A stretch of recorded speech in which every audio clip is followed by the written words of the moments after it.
We all remember these images 1 year now since the murder of George Floyd in Minneapolis led to nationwide protests and riots against police brutality, social injustice, and inequality.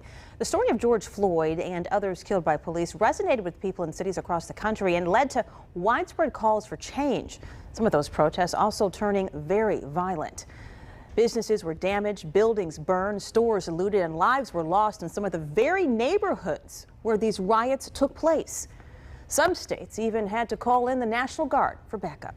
Those demonstrations also reached Indianapolis. Saturday night marks 1 year since some protests downtown led to dangerous riots. 2 people died, and the city's center saw $8 million in financial losses and boarded up buildings. Indy has come a long way in the last year, but has it come far enough? That is the question.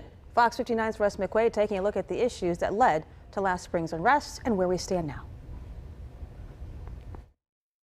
This is Monument Circle, the place where protesters first raised their voices a year ago and shook the city. Anything like this in Indianapolis. When I walked the streets as the sun came up the morning after the first night of the riots, the sound of this Saturday morning downtown Indianapolis is tinkling glass. It was obvious that downtown Indianapolis had been brutalized. There was not a city in the nation that didn't wrestle with, rightfully so, the civil unrest and the discussion of equity last summer.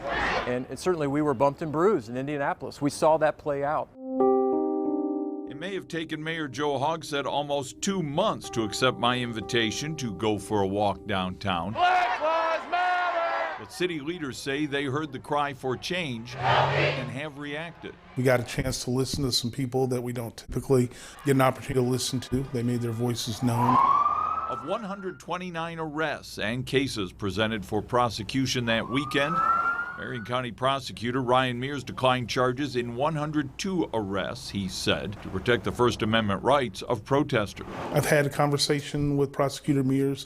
I think we'll communicate more as things go on, but we've had those conversations about what does he need from us and what can we expect from him as far as charges being filed when arrests do have to be made.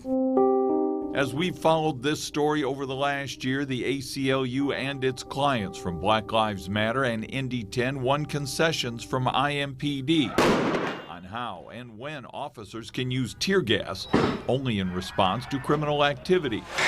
We did work out an agreement, new policies with the police department that at least requires them to question the excessive, what we thought would be the excessive use of force, and that hopefully would prevent that from happening again. The biggest thing is everyone matters. The same people we watched on the front lines for criminal justice reform last May are back out this spring. And their demands remain unchanged. It still feels the same to me. Whether we won the lawsuit or not, I still feel like IMPD, if what happened last year happened again, I feel like they'll still be aggressive and be the aggressor like they was last year. Last summer, the City County Council approved more civilian oversight of IMPD's general orders and use of force board. I think that there are some attempts, but I think we have to be mindful that that happened because of public pressure. So I'm always cautious when people attempt to applaud our city leadership. We have our Defund IMPD campaign that is going to continue going forward. The other major area impacted by the riots was the city's economy. And now we're seeing signs downtown that the city's business and visitor sectors are recovering. Well, we've certainly bounced back. We're open again. I think we see the wood is off the windows. People are opened up. People are more confident today. And it opened up a whole dialogue and discussion that didn't exist in the city like that before. In our city, it opened up an opportunity for discussion about what does security and safety in our downtown look like. Downtown is getting incrementally better. We learn to listen. We also learn that we can't have that level of violence happen again because it was so detrimental to our downtown that it took a significant amount of time and energy and money to recover. Our downtown drives our economic vitality for the entire city. So we need to make sure that we're continually investing in our downtown, not allowing damage to occur. And the crowds are returning downtown, residents and visitors, now that the heart of Indianapolis begins to resemble what it once was before the last weekend of last May. as art flourishes where broken glass exposed a once darker interior. It created a canvas not only for expression, but it created space for listening and for conversation.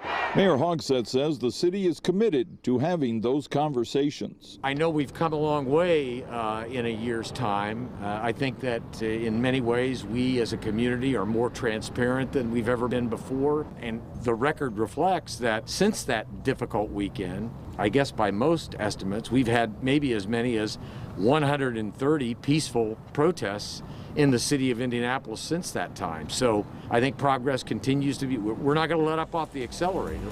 I think whenever there's a crisis, you react and you recover, which I think that our city has done, and then you start to plan for the future. And right now, we need to commence that planning for the future. If May of 2020 caused a social and criminal justice earthquake under the city, perhaps we'll see in the year to come the changes brought by those protests will make us more attuned to the warning signs the next time the city shakes. In downtown Indianapolis, Russ McQuaid, Fox 59 News.